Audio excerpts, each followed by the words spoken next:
Mysterious death getting nationwide attention after attending a July 4th boat trip with friends and never returning home. Now, a Mississippi grand jury will determine if criminal charges will be brought after the family's private autopsy couldn't rule out foul play in Nolan Wells' death. There were 300 to 400 people out on Horns Island. You mean to tell me nobody saw anything? Any parent that would be in this situation, you would do anything to find out what happened to your child. Joining us now, Nancy Grace, former special prosecutor and host of Crime Stories with Nancy Grace. You know, Nancy, Attorney Ben Crump there has a point. You mean no one saw anything? Where do you see this investigation, where things stand? I've got a lot of problems with the investigation so far, but remember, we are seeing through a mirror darkly. We don't know all the evidence. There's been one state's autopsy, and that has not been released. The family sent the body of Nolan Wells for a second independent autopsy, and that autopsy says undetermined. This is what I do know, Griff. I know on the back of his head, the occipital bone back here, there is deep red subcutaneous tissue. It's not anywhere else. It is not pooling of the blood once he's died. The blood pools at the lowest point. It's not that, because it's only there. I'm curious, does that suggest a blow to the head? There are many accidental possibilities. When you look at the video out there, there are tons of boats. They're close together. Did he drink and drown in between one of those boats and nobody noticed? I don't know that. However, that deep reddening on the occipital bone is very disturbing to me. Also, you think, oh, he drowned, but we don't have the lungs. When the second autopsy got the body, the lungs and the throat were missing. Now, I understand, Griff, why they took the lungs to determine if he had drowned, but why was the neck missing? What about the interior of the throat sparked the initial medical examiner's concern? Was there some bruising on the neck? I don't know.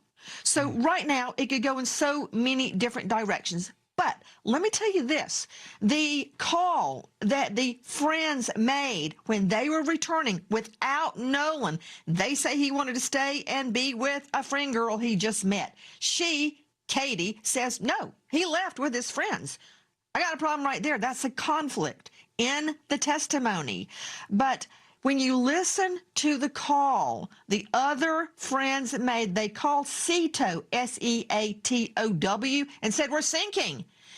In this newly released sound, you can make out somebody saying, wake the F up. What does that mean? I'm not resting till I find out if that's real. Has it been doctored? And if it is real, who are they talking to? There's so many questions that you raise, Nancy, and as someone who's investigated these things, you know which questions to ask. I want to take you back, though, because that marking on the back of his head is not insignificant, as you rightfully point out, because also the size of it, right? It's like a 12 by 8. I mean, it's not a small clue in this. Expand on that a bit, if you will. Yes, that's perfect. Right there is showing exactly where the reddened tissue is, and is subcutaneous under the skin. Now, as we all know, in an autopsy, the skin is pulled away from the body to look at the tissue underneath the skin. That's where the second medical examiner, doctor, found it. Many people are arguing it was a blow to the back of the head. Many people argue he fell, hit his head on the boat, and went over. Well, if that happened, didn't anybody see him? So it's going to boil down to witness testimony and what that neck truly reveals. Again, why did the first medical examiner keep that part of the body? It was not sent to the second autopsy. That raises my antenna. There's a lot of hate going on around this case. It's very hard to understand. Again, it could be accidental. It may not be. And we can't stop the investigation until we know. This young man was 18. You know how old my twins are? 18. And I would be lying on the front of the courthouse steps screaming for an answer till I got one. That the autopsy result has been completed, but that information still hasn't been made public. Instead, prosecutors plan to submit it to a grand jury. According to a former prosecutor with the Hinds County District Attorney's Office, that's unusual unless investigators believe someone may have committed a crime connected to Wells' death. What is the legitimacy of the audio? The word Bart is in there, and I know real people with real platforms are pointing the finger at your client. Yeah, so we don't see any legitimacy in a doctored transcript or a doctored audio that comes with a transcript, which is a nice psychological sort of game. Nolan Wells audio distress call. Is it real? The audio obviously is real. To you, Officer Tatum, you believe that there is an innocent explanation. My mind is open. And that innocent explanation would be what? I mean, the bilge pump is damaged. They could have been saying, don't die, or is it dead? Here's a question nobody official has answered yet. And once you hear it, you won't be able to unhear it. Nolan Wells's autopsy was conducted back on July 7th. But the state's actual, complete report, the one that determines everything else that happens next, was only just finished on July 31st. Officials confirmed it to NBC News themselves. And even now, complete, done, sitting in a file, the throat and neck tissue retained during that original exam still hasn't been released to the independent pathologist the family brought in. So what, exactly, is anyone still waiting on? Tonight, we're not chasing one theory. We're laying out every real contradiction sitting inside this case right now. The ones officials haven't explained, the ones commentators keep talking past, the ones that don't resolve just because a headline moved on to the next thing. A judge connected to this case has now seen a man arrested for threatening her family. A private towing company got turned into proof of a cover-up by people who don't seem to know what sea tow actually is. An enhanced audio clip got treated as gospel before a real forensic expert found it didn't even match the original file. And one friend who was on that boat is now under so much public suspicion, his own attorney had to go on national television to answer for him. None of these threads resolve on their own. Tonight, we're putting them next to each other, one at a time, so you can see exactly where they connect, and exactly where they still don't. How did Nolan Wells die on Horn Island? The Jackson County Sheriff believes it was an accidental drowning. Now we've gotten the information from the state medical examiner's office that the autopsy result has been completed, but that information still hasn't been made public. Instead, prosecutors plan to submit it to a grand jury. According to a former prosecutor with the Hinds County District Attorney's Office, that's unusual unless investigators believe someone may have committed a crime connected to Wells' death.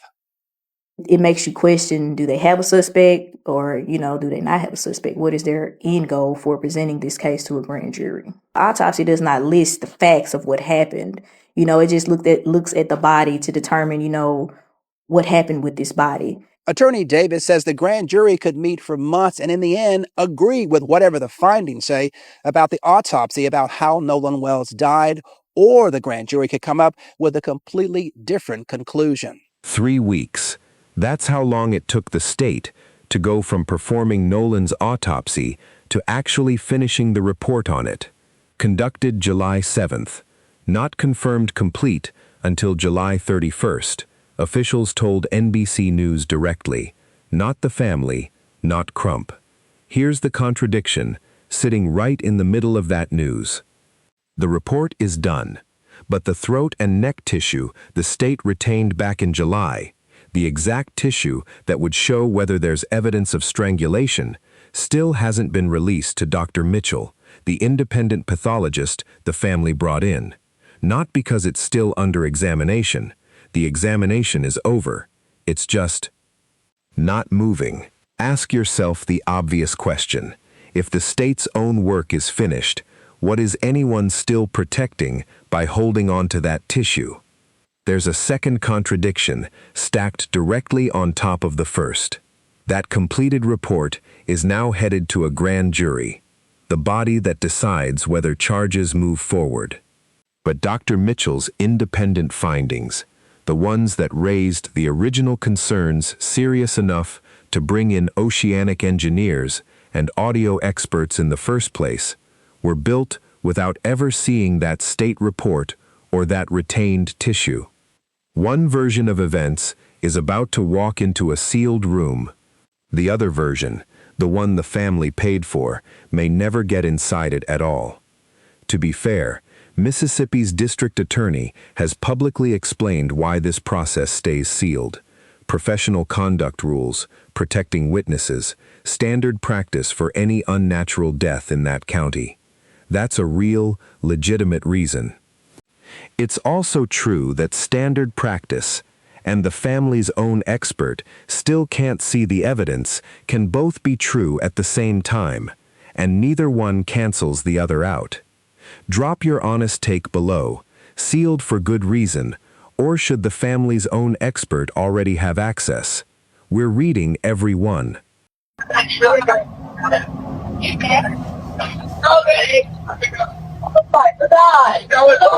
CETO Assistance, Vicky speaking. How can I help you? Hey, we're at the west tip of Horn, and our bilge pump stopped working. We're sinking. Can y'all please come? We have a membership. All right, of course. How far is the work coming up, sir? Can you give me a description? Ankles? What is the legitimacy of the audio? The word Bart is in there, and I know real people with real platforms are pointing the finger at your client. Yeah, so we don't see any legitimacy in a doctored transcript or a doctored audio that comes with a transcript, which is a nice psychological sort of game. CETO is not a cover story. It's a real company. We need to start there, bluntly, because a real, verifiable piece of misinformation has been spreading through this case for weeks. The claim that CETO itself is fake, invented, staged, part of the cover-up. It isn't. CETO is a legitimate, nationwide private boat towing membership service. Think of it as roadside assistance for the water. It's not the Coast Guard. It's not 911. It was never supposed to be either of those things, and a lot of the "why didn't they call for real help" outrage online is built on people not knowing that distinction in the first place. Here's where the real, legitimate controversy actually lives. Not in whether the company is real, but in whether the audio being circulated from that call is.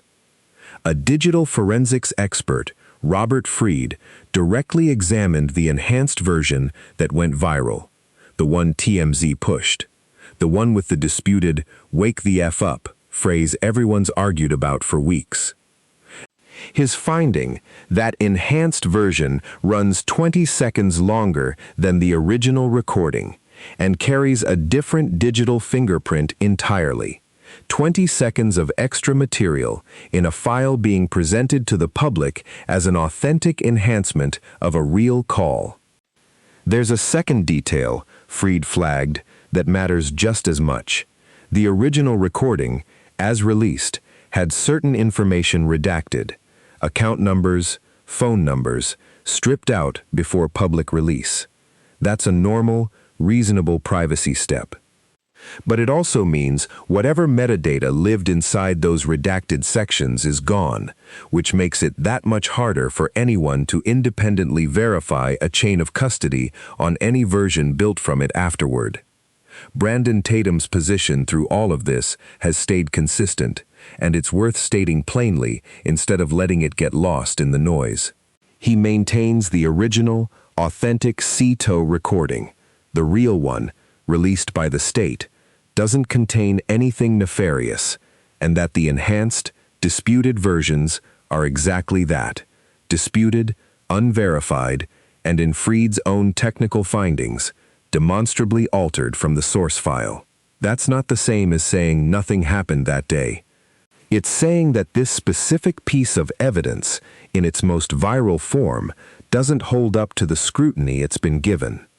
Does it change anything for you that the loudest version of this audio, the one that's shaped the whole public conversation, doesn't even match the original file?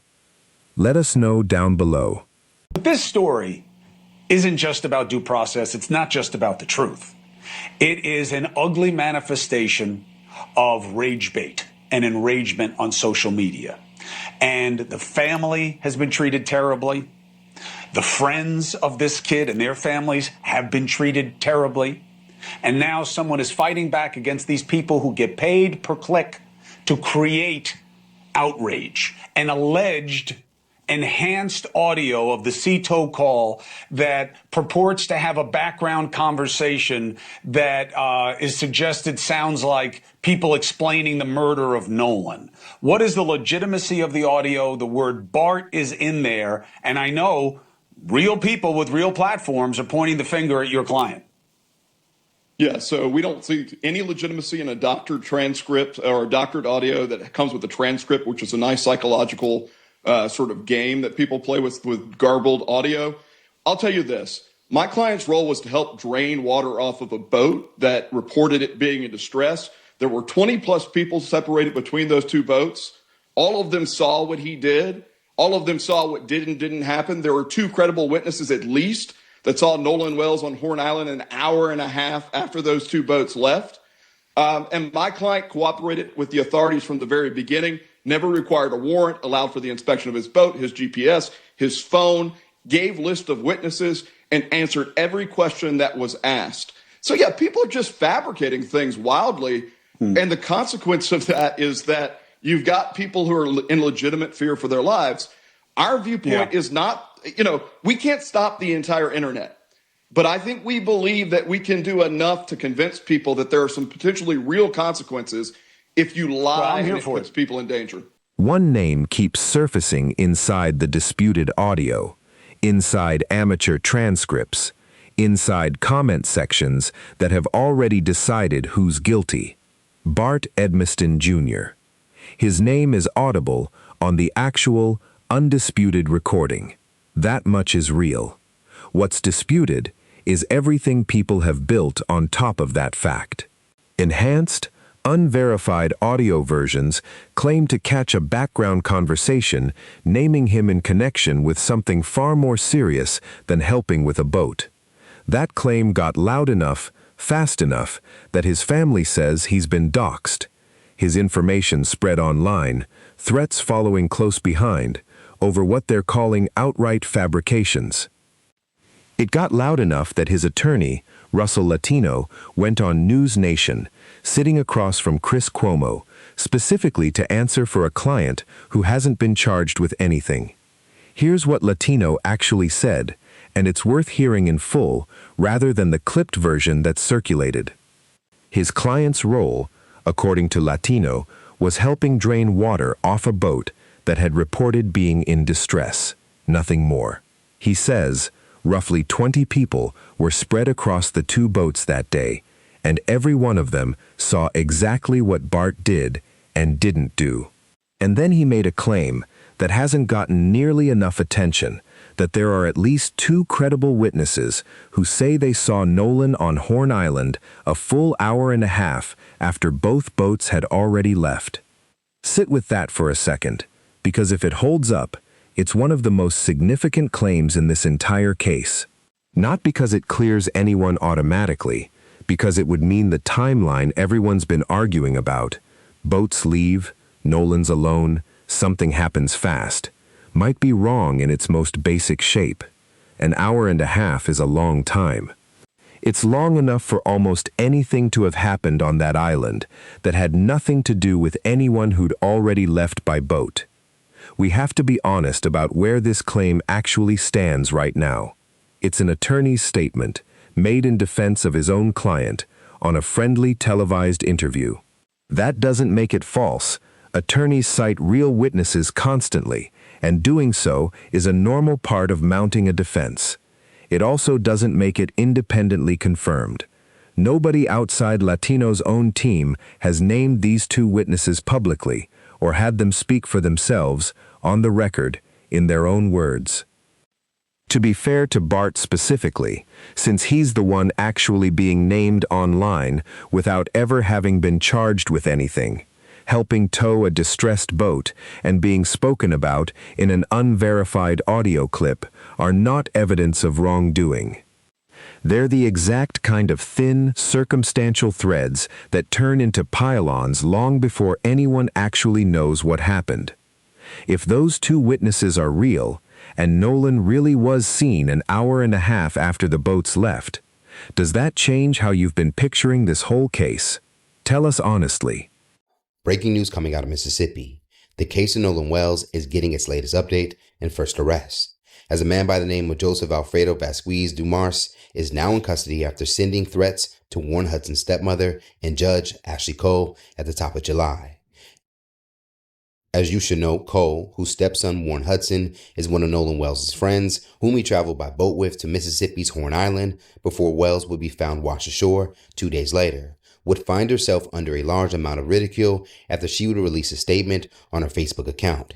In her statement, she would mainly go on to defend her stepson against accusations that he may be behind Wells' passing. She would go on to write, "My husband and I were not at Horn Island at any point on 4th of July.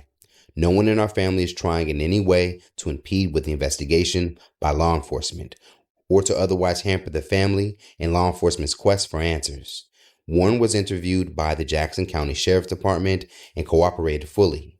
He saw Nolan last around 3 p.m. on July 4th. They left around 4:30 p.m. when the boat was taking on water and they had an issue with the bilge pump. Nolan made a decision to stay on the island and return inland later with another group of friends. Yes, I am a judge. I also value transparency. Yes, I am a judge. I also value transparency. I apologize if anyone was offended that I deleted my social media. There were no nefarious motivations in my deleting my social media. Social media has a lot of positives, but a whole lot of negatives. While Nolan's own death investigation has stretched past 3 weeks with no charges against anyone, a completely different arrest connected to this case happened fast, genuinely fast, and the contrast between those two timelines is worth sitting with before we even get into the details. Joseph Alfredo Vasquez Dumars is now in federal custody, charged with sending death threats to Judge Ashlee Cole, Warren Hudson's stepmother, and, disturbingly, threats that specifically named and targeted her children, including threats to strangle them. Cole had posted publicly in early July defending her stepson, laying out his cooperation with investigators and the actual, documented timeline of that afternoon. Within days, she says, her family started receiving a wave of threats through an anonymous account. Messages describing a package being sent to her office. Messages telling her that not even the FBI could stop what was coming. She'd later post that she was stepping back from media entirely, and, in a detail that adds real weight to how personal this case has always been, that she and Christine actually graduated high school together, from the same community, years before any of this happened. The FBI's Safe Streets Task Force traced the anonymous account back to Dumars through email IP addresses linked to a specific email account, a date of birth, a phone number, and a street address, all connected to the same digital footprint. He's charged federally under the law covering interstate threatening communications, facing up to 5 years, a $250,000 fine, and 3 years of supervised release afterward. It's also public record, now that he's a charged defendant, that he has a prior conviction from 2018 connected to an attempted kidnapping of a minor, and that he's a registered offender released in 2023. Now here's the actual question worth asking, because it's not the obvious, why hasn't Nolan's case moved this fast? That comparison is tempting, but it's not really fair once you look at what each investigation is actually built from. A threats case like this one runs almost entirely on digital evidence. An anonymous account, tied to an email, tied to an IP address, tied to a real name, a real birth date, a real address.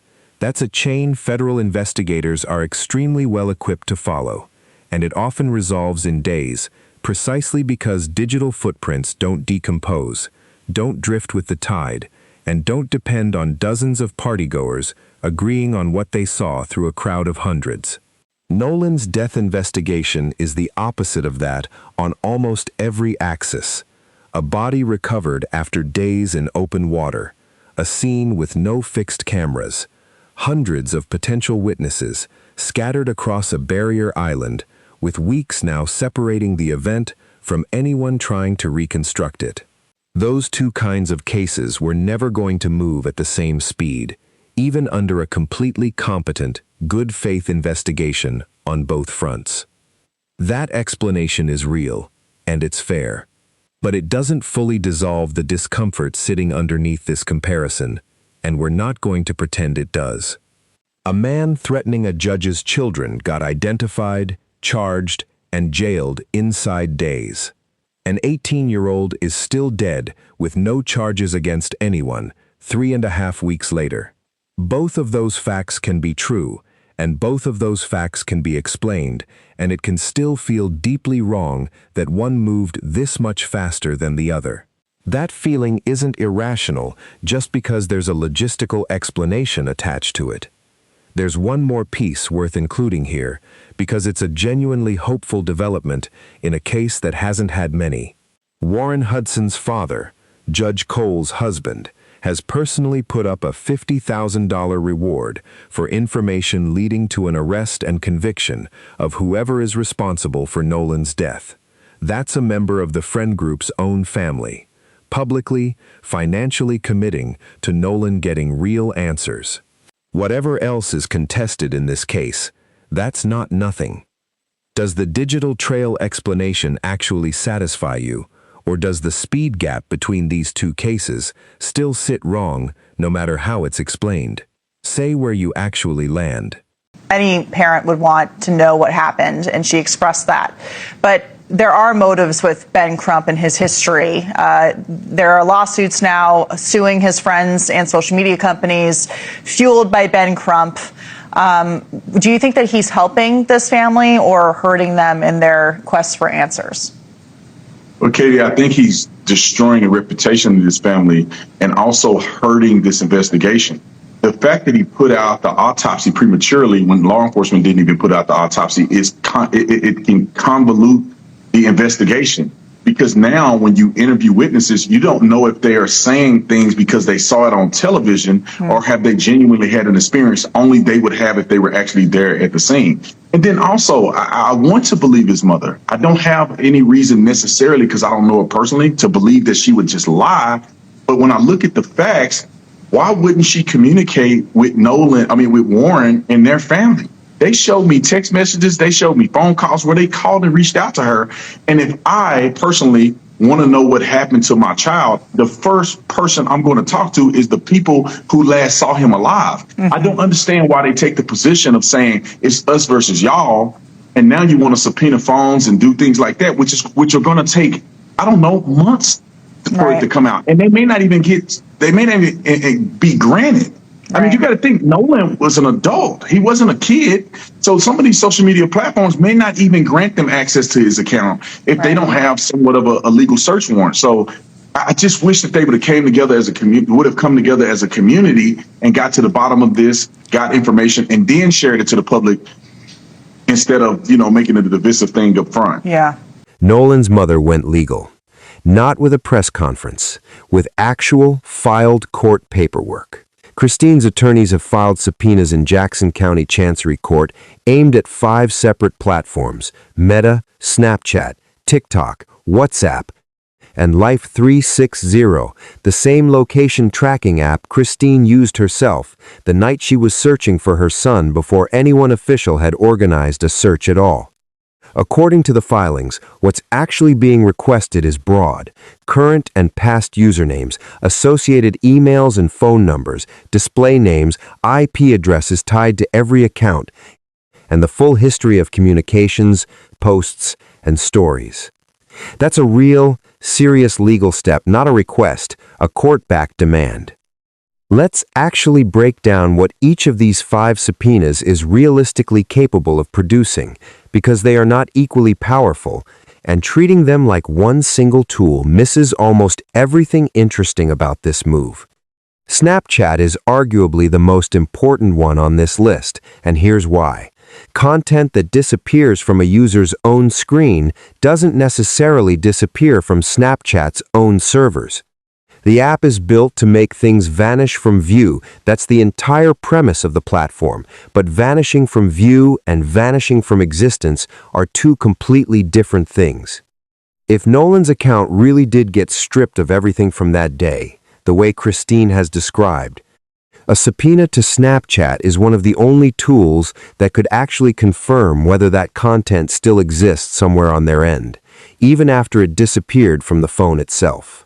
Meta, meaning Facebook and Instagram together, is a similar story, though slightly different in practice. Posts, messages, stories, and account activity logs generally live on Meta's servers in a way that's technically recoverable, even after deletion on the user's end. The company has processes for exactly this kind of law enforcement and legal request, though how fast and how completely they comply varies case by case. TikTok functions similarly to the other two. Account activity, direct messages, and content history are generally retrievable from the platform side, assuming the account was active enough to generate a meaningful trail in the first place. WhatsApp is where this entire strategy hits a wall, and it's worth understanding exactly why. WhatsApp is end-to-end encrypted. That's not a policy choice. The company can simply waive for a sympathetic case. It's how the app is built at a technical level. Even with a valid subpoena, even with a judge's full backing, WhatsApp itself often cannot hand over message content because the company genuinely does not have access to it. The encryption exists specifically so that nobody but the sender and recipient can read a message, not hackers, not advertisers, and not the company running the app either. If anything relevant to Nolan's final hours was ever discussed over WhatsApp specifically, a subpoena to the company is close to powerless to surface it. Life 360 is the one that hits differently, and it's worth pausing on why. This isn't a messaging app. It's the location tracking service Christine was using herself, in real time, the night she couldn't reach her son, watching a dot on a map, trying to will it into telling her where he was. A subpoena to Life 360 isn't chasing a deleted message. It's chasing a location history, a record of exactly where Nolan's phone was, and when, that could either confirm or contradict every account that's been given publicly about that afternoon and evening. If the phone's actual location data lines up cleanly with what the friend group has said, that matters. If it doesn't, that matters just as much. Here's the honest limitation nobody's saying loudly enough, and it applies across all 5 of these. A subpoena is not the same thing as a forensic extraction of a phone. It goes to the company asking for what their servers already have. It's a records request, not a physical search of a device. That distinction is the difference between asking a bank for your account statements and someone actually opening your safe. There's also a real-world timing problem that almost never makes it into coverage of cases like this. Snapchat has stated publicly, in general terms, that it aims to respond to legal requests within 2 to 3 weeks. That's the company's own stated target, not a guarantee, and critics of the process have pointed to cases where responses have taken considerably longer than that. Meta doesn't have a similarly clean public benchmark. Response times there have been described as inconsistent, sometimes fast, sometimes dragging on for months in high-profile cases. If you're wondering why a legal step this significant might not produce headlines again for weeks, this is exactly why. Filing the subpoena is the fast part. Waiting on 5 different companies, each with their own internal legal review process, is the slow part, and it's the part that happens quietly, off camera, with no press conference attached to it. We want to be straight with you about something else, because we said we'd only tell you what's actually confirmed. There's a claim circulating that these platforms are actively refusing or blocking the family's subpoenas. We looked for reporting to back that up and couldn't find it. What's actually been reported is narrower. that several of these companies simply hadn't responded to press requests for comment yet, which is not the same thing as resistance. If you've seen a specific source describing platforms actively fighting this in court, send it our way and we'll cover it properly, sourced. We're not going to build a claim out of a headline we can't stand behind. There's one more thread tied to all of this worth naming honestly: toxicology. It's still pending from the state's side. And as we've covered already, any reading tied to alcohol has to be weighed against how decomposed Nolan's body already was by the time it was recovered. None of the subpoenaed platforms can answer that question. Toxicology lives entirely in the lab, not in a Snapchat server. It's a separate thread running on its own clock that happens to be converging on the same case at the same time. Put all 5 of these together and you get a real, if uneven, picture. 2 platforms, Snapchat and Life 360, could genuinely move this case forward if they produce anything. One WhatsApp is close to a dead end no matter how badly anyone wants an answer from it. And 2 more, Meta and TikTok, sit somewhere in the middle, useful but unpredictable, dependent entirely on how seriously each company treats a subpoena for a case they didn't ask to be part of. There's a deeper technical point underneath all of this that's worth understanding because it applies whether these subpoenas succeed quickly or drag on for months. Deleting something from a phone or from an app is rarely as final as it feels in the moment. When a file gets deleted, the underlying data usually doesn't vanish instantly. It gets marked as available space, sitting there, sometimes for seconds, sometimes for weeks, until something else happens to overwrite it. That's true on the device itself, and it's true in a different way on a company's servers, where backup systems and internal logs can retain traces of activity long after a user believes something is permanently gone. That cuts in a specific, important direction for this case. Even if Nolan's own phone genuinely looks empty from that day, the way Christine has described, that emptiness doesn't automatically mean the underlying data is unrecoverable everywhere. Phones keep their own internal logs records showing that a photo or message existed and was later deleted, sometimes down to a timestamp, even when the actual content is gone from view. A proper forensic acquisition of the device itself, not just a subpoena to a company, is the process actually built to surface exactly that kind of trace. That's the process this case still needs, on top of everything the subpoenas might eventually produce. Do subpoenas like this actually feel like real accountability to you? Or do they feel like a family doing the investigating themselves because they don't trust anyone else to? Tell us honestly. We're going to get to the truth. Thank you all for being here today. It has been 27 days since we have been able to talk to our son, to hug him, to tell him we love him. This has been the most difficult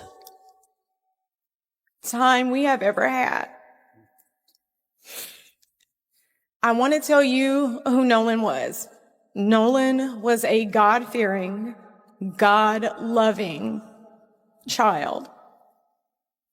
He loved everyone. He was the person who would just make you feel comfortable just being in his space. He was never one to exclude. He always wanted everyone to be happy, to feel good, to have purpose.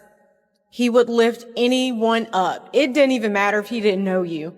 If you took that moment to just tell him a little bit about yourself, what you wanted to do with your life, right then and there, Nolan would be your biggest cheerleader.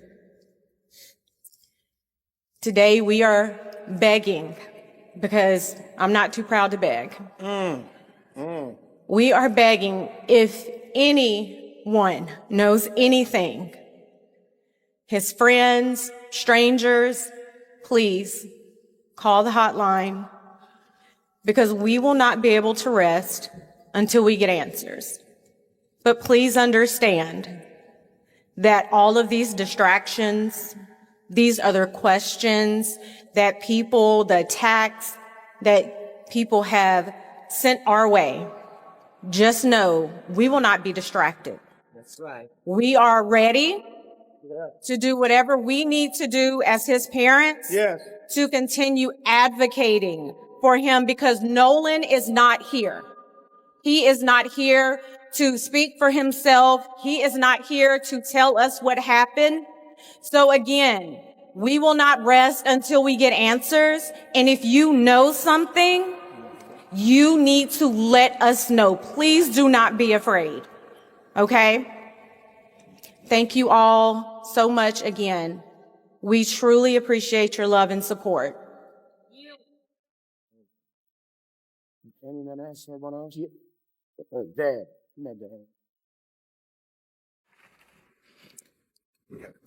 I'm faced with a new challenge every morning, waking up, trying to process this. It's the biggest challenge I've ever had. I pretty much was raised up like a lot of you. I didn't have a lot, but I always said I wanted to give my children more than what I had. And I think me and my wife did that. We raised Nolan to love everyone, be kind to everyone, because it was just the right thing to do. I got a lot of stuff going, but what I really want to say is, and like my wife said, if you know something and if Nolan was really your best friend, or for the people who said that he was their friend, please come forward and tell us what you know. All we want to know is the truth. We're not blaming anyone. We just want to know the truth. Any parent want that. And also, the disrespect that's been coming toward my wife and my family. For any parent, no matter what race you are, they need time to grieve. A parent can't grieve when you have people attacking them, attacking their jobs, attacking their character, just attacking them, period. Like, where's the empathy at? We, as Americans, this is a diverse country. Yep. Not no one race made this country. We all made this race, made this country. So we all need to come together. And like I said, if you know something, please come forward and just call our attorneys, give them information, and they'll take it from there. Just help us out, and not just us, but all these families. All these families need answers.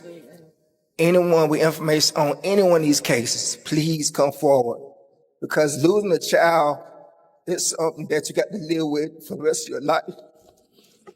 Thank you. Every contradiction we've walked through tonight, the tissue, the grand jury, the audio, the arrest, the subpoenas, sits on top of something simple that's easy to lose underneath all of it. Two parents who haven't hugged their son in almost a month. At the same Nashville event where Crump laid out the audio experts and the Tide investigation, Christine and Elmore stood at that podium themselves. Christine said it had been 27 days since they'd been able to talk to their son, to hug him, to tell him they loved him. She described Nolan the way parents describe a child they're afraid the world will forget was a real person underneath a headline, someone who made people feel comfortable just being near him, who never excluded anyone, who'd become anyone's biggest cheerleader over a 5-minute conversation if you gave him the chance. She said, plainly, that she wasn't too proud to beg, that if anyone, friend or stranger, knew anything at all, she needed them to call. Elmore spoke after her.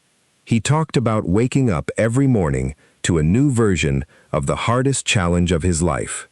He said he and Christine had raised Nolan to love everyone, to be kind, because it was simply the right thing to do.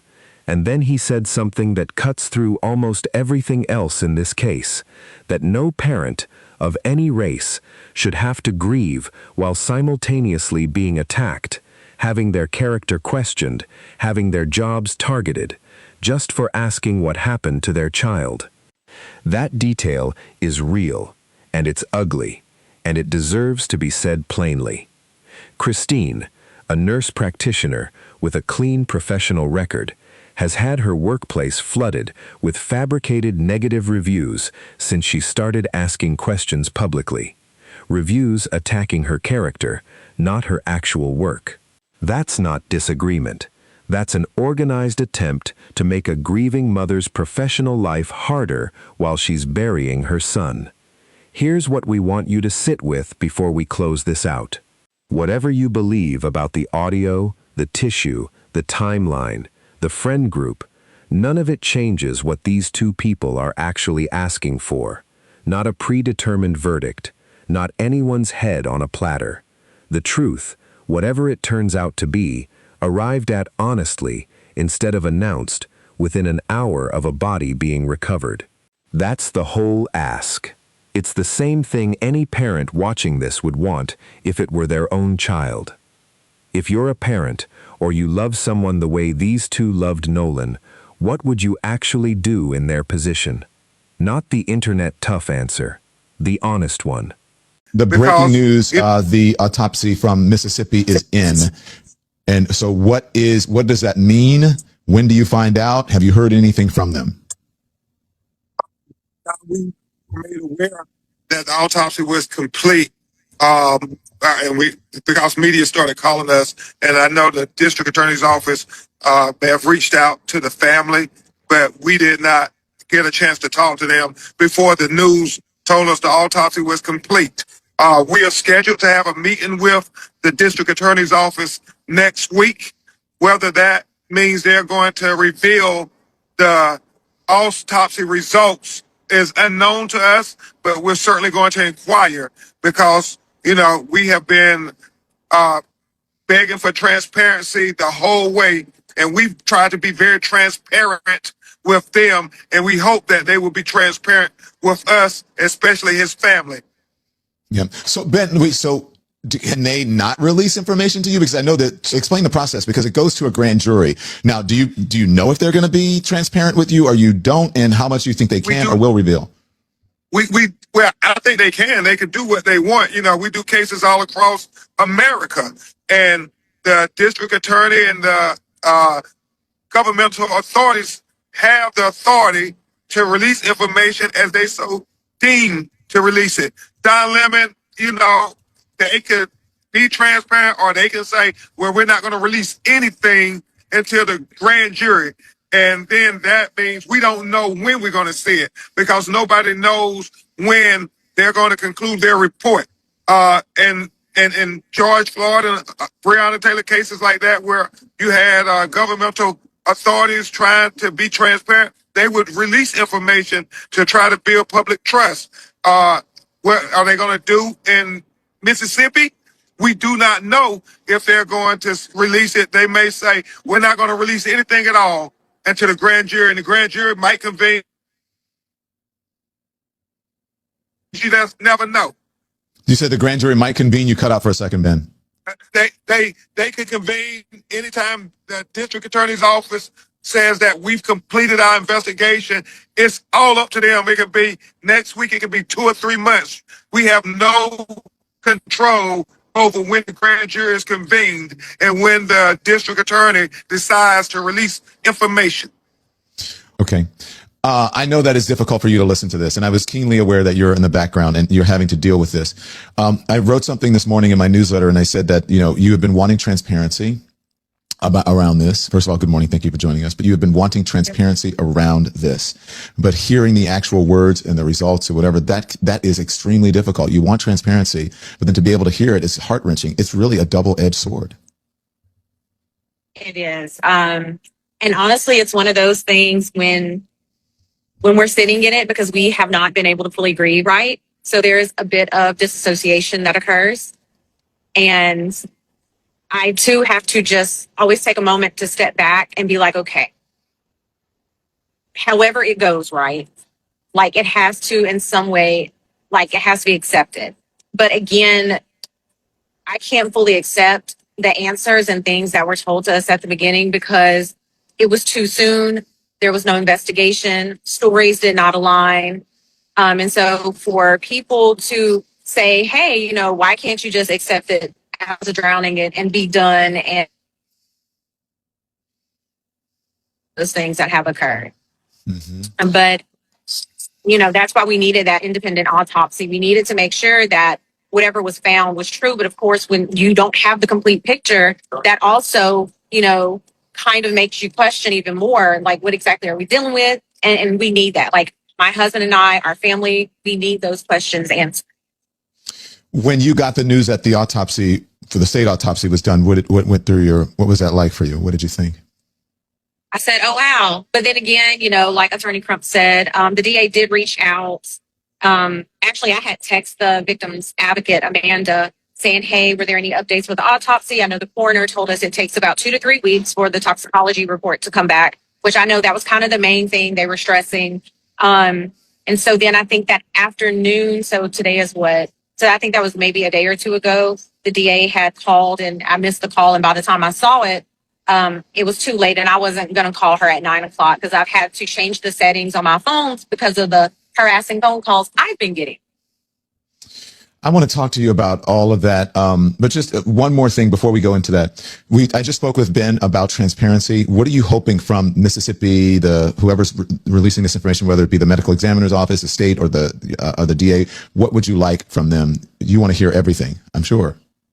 I would like for everyone to just do their job. I would like for everyone to treat this as if this was their child or their family member and give us the same honesty, transparency, and respect that they would expect for them or their family. Amen. Now, can we talk about the other stuff? You went there, so I feel like I can go there because I've been bothered by it. We've been reporting on it. It's disgusting. I'm going to start with one thing, and then I'll talk about the harassment of you, especially as a mother and then as a medical professional, and I know you take your profession very seriously when you said, I love everybody, black, white, red, green, it does not matter. So do not get that wrong. And you've always had really good reviews. But I want to talk about this blaming the victim and smearing the victim. The reports that we've been hearing, no, Nolan was drinking, he was doing this and he was doing that. Why, I guess we know why they're doing it, but I want to know what your assessment is, how you feel about that, because even, let's just say that he was, I'm not saying that he was, let's just saying that whatever he was doing, that doesn't mean that you have to die. Then that doesn't mean he was the only one. Exactly. And what do you think young people do? On my senior trip, I was, out there, right? So I'm just saying, kids have fun. So what does that have to do with anything? That's what I don't understand. What's your assessment on this? Honestly, I feel like that is a way which we've seen this before, right? Pattern recognition. We've seen this where things have happened, especially when we talk about the Black community. And after the death, it's a smear campaign. It's, what can we find out about this person? What can we say?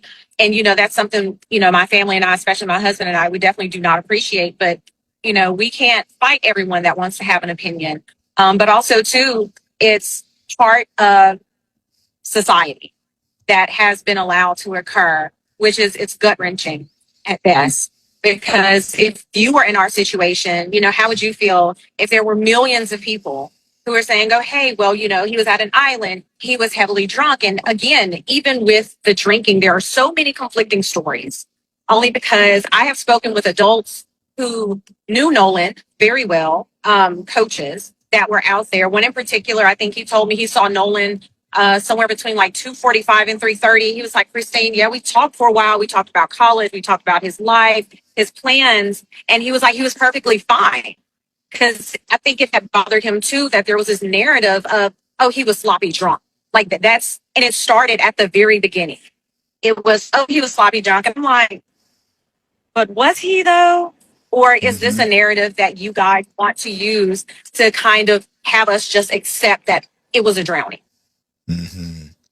Are you prepared for whatever it is? I know that's tough. That's a yes and no question. Honestly, it's hard to be prepared in any way with the way we have been thrusted onto the national stage and just kind of everything. And it's going to take a long time. So even, God willing, when we do get honest, transparent answers, right? Even when we get those answers, it's still going to take a moment, not even a moment. It's still going to take a while for us to digest and really accept that. Because again, and this is just me now speaking from a medical standpoint, we're kind of stuck in one of the stages of grief because we don't have answers. And that's the thing people don't understand. Everyone grieves differently. You hit those stages of grief at different times, and sometimes you feel like they might go on at the same time. But right now, we're kind of just stuck, and we can't move forward because we don't have answers. So when you talk about all the things that have been spread, there is this officer, I hate mentioning his name, a former officer who is a far right wing, but who's been doing the interviews and has been saying, go ahead. Yeah, I'm not even going to comment on Brandon Tatum. No. I respect that. And that's the right answer for everybody, I believe. And I feel like, because I mentioned him, I'm like, why did I even mention him? Because he doesn't deserve a platform. No, he does not. So let's talk about the people, the young men that he's been interviewing. They're saying they're his best friends. Some of them you said that you don't know. One of them even said, "Oh, Nolan would be outraged by the way his parents are handling this." And I'm like, wait, what? Like, why on earth would somebody go on and say that about a grieving family? But Again, distraction. We're not even going to address them or that man. We only want the truth. Again, at the end of the day, I'm going to say it like I've been saying it. The only question we have is what happened to Nolan. That's what we need to know. That's it. That's all. Dad, you've been here. We saw you yesterday with not only speaking up for your son, but for others as well who have been involved in mysterious deaths.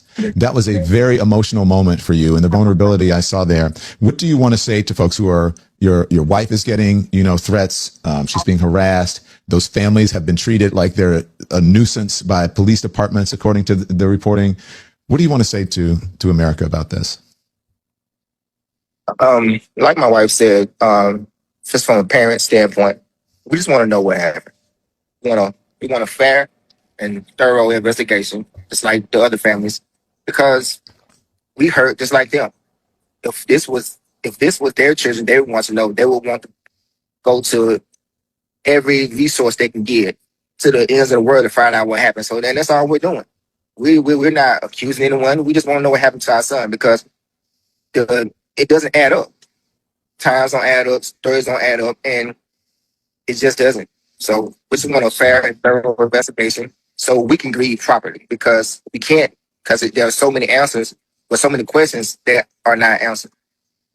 I don't know if you want to respond to this, or Ben or Christine. The father of one of the young men who's been speaking out has put up a $50,000 reward reportedly. What do you think of that, Ben or Elmore or Christine? Yeah, we are happy with anybody who wants to share the objective to get into the truth of what happened to Nolan Wells. So we applaud it and we say, yeah, let's all work together to get answers because as we've said continuously down limit, adamantly, somebody saw something, somebody knows something. I mean, and that's what you want, are answers. We've covered a lot of ground tonight, and it would be easy to let all of it blur together into one general feeling of suspicion. That's exactly the trap we said at the start we weren't going to fall into. So before we close this out, let's do something almost nobody covering this case has actually done cleanly. Sort every single thread we've walked through tonight into one of 4 honest categories. Confirmed, claimed, disputed, still unknown. If you can't sort a piece of information into one of those 4 boxes, you don't actually know it yet. You're just repeating it. Let's start with what's actually confirmed, the facts that don't depend on which side of this case you already believe. Nolan went to Horn Island on July 4th with a large group on 3 boats. His friends left without him at 4:31 that afternoon after reporting a mechanical failure and taking on water. His phone did not go with him. It stayed on the boat and made it back to the mainland. He did not make it back. His body was recovered 2 days later, on July 6th, along the island's shoreline. The state autopsy was conducted July 7th, but its complete findings weren't confirmed finished until July 31st, more than 3 weeks later. Nolan's neck and throat structures were retained by the state and were not present when the independent examiner, Dr. Mitchell, conducted his exam. That independent exam returned undetermined for both cause and manner of death. Joseph Dumars has been federally charged with threatening Judge Ashlee Cole and her children, tracked down through a documented digital trail. Christine's attorneys have filed real, court-recorded subpoenas against 5 platforms. All of that is confirmed. None of it is in serious dispute by anyone on any side of this conversation. Now, what's been claimed, stated publicly, by real people, but not independently verified beyond their own account, that Nolan chose to stay behind voluntarily, to keep talking with a young woman he'd just met. That leaving phones on boats that day was completely ordinary behavior, not unique to Nolan. That 2 credible witnesses saw Nolan on the island a full hour and a half after both boats had left, a claim that, if true, reshapes the entire timeline and that currently rests entirely on one attorney's word in a friendly interview. That the friend group cooperated fully and immediately with investigators. Each of these is a real claim, made by a real person willing to attach their name to it. None of them have been independently corroborated by a neutral third party, on the record, as of tonight. What's actually disputed, meaning 2 credible sources are saying opposite things, and both can't be fully right. The enhanced audio itself, where a digital forensics expert found a 20-second discrepancy and a mismatched digital fingerprint against the original file, disputed by the very people who pushed it hardest online. The fully clothed detail from Crump's knock-up announcement, which the Cajun Navy disputed hard, tracing the confusion back to one ambiguous yes on cable news that its own source later said he should have corrected in the moment. Whether Tristan Shepard was genuinely Nolan's best friend, as he's described himself, or whether that framing is a stretch, as Christine has said directly and publicly. Whether the friend group's full, immediate cooperation with police is the whole story, or whether, as Bart Edmiston's situation shows, public suspicion moved faster and louder than any actual evidence ever did. And now, the hardest category, what's still genuinely, completely unknown. How Nolan actually entered the water. Whether he was conscious or unconscious when it happened. What's actually documented in the state's now completed autopsy report, since nobody outside that office, not the family, not Crump, not the public, has been allowed to read it yet. Whether the retained neck and throat tissue shows anything at all, since nobody independent has been given access to check. Whether the Tide Math Crump's team is investigating actually holds up, since those oceanic engineering findings haven't been released. What, if anything, the audio engineering experts will conclude about that disputed recording, once real forensic tools are finally applied to it instead of amateur passes. Whether the joint phone investigation, multiple devices, FBI assisted, actually happens the way Attorney Hertz described, or stalls the way so much of this process already has. Here's why doing this exercise actually matters, beyond just being tidy about it.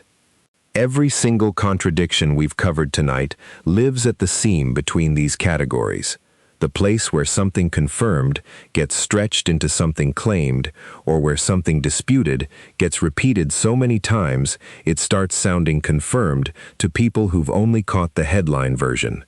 The state autopsy being complete is confirmed. What it actually says is still unknown. That gap, right there, is the entire reason this video exists. The same pattern repeats everywhere you look in this case. The CTO call being real is confirmed. What's actually audible underneath the hold music remains disputed. Bart Edmiston's name being on the recording is confirmed. What that name being there actually means is, at most, claimed by people building a theory around a fragment. Dumartz's arrest is fully confirmed, documented, charged.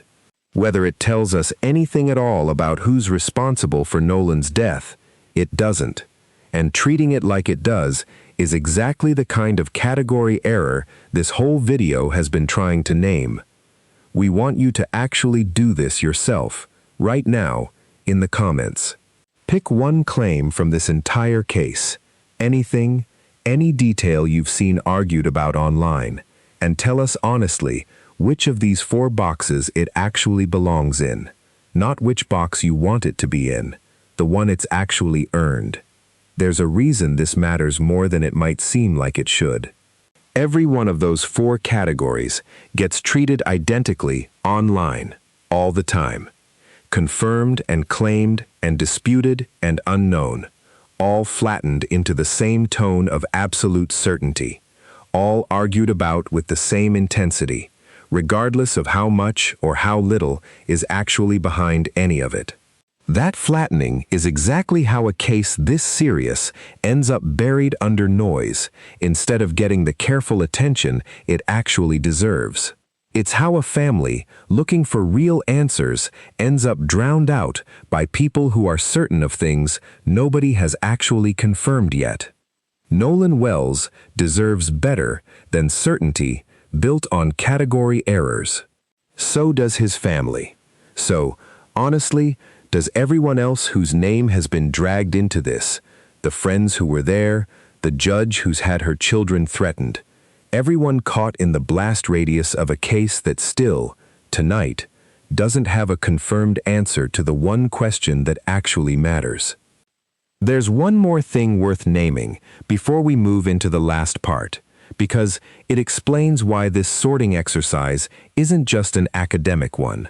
Watch how fast something moves from still unknown to basically confirmed in the public conversation around this case, and you'll notice it almost never happens because new evidence actually arrived.